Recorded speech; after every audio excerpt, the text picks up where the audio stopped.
చొరబాటుదారులు శరణార్థులుగా మారుతుంటాం. అట్లాగే వర్క్ వీసాలతో వచ్చిన వాళ్ళు తర్వాత తలనొప్పులుగా మారుతుండటంతో బ్రిటన్ ప్రభుత్వం మీద ఒత్తిడి పెరుగుతుండటంతో కీలకమైన నిర్ణయాలు తీసుకుంది. ఇప్పుడు వర్క్ వీసాలు America, Canada, Australia, New Zealand, Japan, Singapore, European Union, Switzerland, Norway, Iceland, Israel, Andorra, Monaco, San Marino, Vatican City ఈ దేశాల వాళ్ళకి మాత్రమే వర్క్ వీసాలు ఇస్తారట. మన వాళ్ళకు కూడా ఇవ్వరనమాట. ఇది నెంబర్ 1.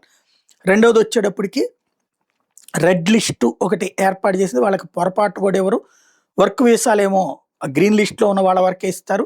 అలాగే ఆల్ వీసాస్ వచ్చేటప్పటికి families of students will be cancelled. ఎవరికైనా సరే వ్యక్తి వచ్చి తను చేశాక తన సెటిల్మెంట్ని బట్టి ఆలోచిస్తారు. అలాగే కరెంట్ వర్క్ వీసాస్ అన్నీ కూడా ఎక్స్పైర్ అయ్యాక వాళ్ళకి రెన్యువల్ చేయరు. ఇంకోవైపున వాళ్ళకి ఫారినర్స్కి బెనిఫిట్స్ని తీసేస్తారట. ఎవరైతే బ్రిటన్లో సెటిల్ అయినటువంటి విదేశీయులు ఉన్నారో వాళ్ళు గనక వెనక్కి వెళ్తానన్న వాళ్ళని ఎంకరేజ్ చేస్తారు. టైం లిమిట్ ఇచ్చేసేసి వాళ్ళు ఇన్సెంటివ్స్ కట్ చేసేసి వెళ్ళిపోమ్మనమని చెప్తారు. లేదా నువ్వు ఎన్ని రోజులు నీకు టైం లిమిట్ ఉందో దానికి తగ్గ డబ్బులు ఇచ్చేస్తాను వెళ్ళిపోమ్మనమని చెప్తారట.